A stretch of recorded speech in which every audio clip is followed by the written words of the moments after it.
Демилгечилердин айтымында аталган мыйзам долбоору Конституциядагы тиешелүү нормаларды жана ишкерлерди коргоого алган жоболорду бириктирүүнүн негизинде жазылган.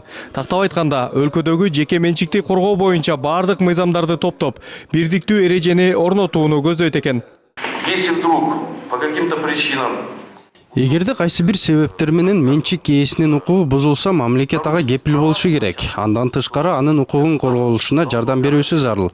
Ошондой эле мамлекеттик орган менен менчик ээси соттошуп жатса, артыкчылык багыты менчик ээси жакта болушу керек.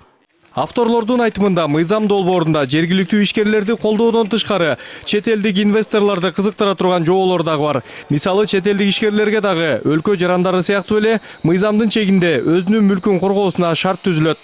Ишкер коомчулугу жаңы демилгени кош колдоп колдоого алууда. Алардын баамында мыйзам иштеп, өлкөдө ишкердик үчүн стабилдүүлүк орносо, бул инвесторлордун чочулабай өлкө экономикасына каражат салуусун шарттайт. Ну, я думаю, своевременно, потому что у нас есть хорошая статья. Бул мыйзам өз убагында демилгеленип жатат. Биздин баш мыйзамда жеке менчик ыйык, кол тийбес болушу керек деген берени бар. Бирок иш жүзүндө ар кандай болуп жатпайбы? Рейдерлик басып алуу, улутташтыруу идеялары дайыма айтылып турат. Анан дагы ички же чет элдик ишкерлер үчүн мыйзам иштейби же жокпу түшүнүксүз. Ошон үчүн бул демилгени колдойбуз. Мыйзамдагы дагы бир өзгөчөлүк, жеке менчик укугу соттун чечими менен гана жокко чыгарылат. Демек, тигил же бул ишкердик боюнча мамлекеттик органдар өзүн билемдик менен иш жасай алышпайт. Адистердин баамында бул ишкерлерге кайсы бир деңгээлде ишеним тартуулайт. Бирок коңшу Казакстан инвесторлорду тартуу үчүн мындан дагы кеңири киришиптир. Тактап айтканда, ишкердик өлкө мыйзамдары менен эмес, Улуу Британиянын сот системасында корголот экен. Биз деген азыр Астананы өзгөчө бир финансылык борбор кылып атабыз дейт.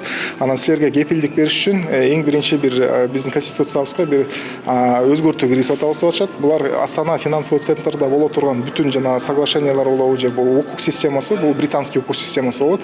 Анан ошо британский укук системасы бул жана конституциясынан да өйдө турат депчи. Мындайча айтканда, эгер бир Астанага бар чоң аябай чоң акчалар менен, миллиардтар менен инвестиция кылса, эртең даже президент алмашып кетеби, парламент алмашып кетеби, соттор алмашып кетеби, андан коркпойт, анткени британский соттун кепилдиги бар да. Ошондуктан ишкерлер өкмөттү бизнес климатты өзгөртө турган стратегиялык план иштеп чыгууга чакырууда. Ошондо гана тыштан инвестиция кылып, өлкө экономикасы туруктуу өнүгүүгө бет алат дешет алар. Мирбек Атикеев, Бакыт Кошалиев, НТС.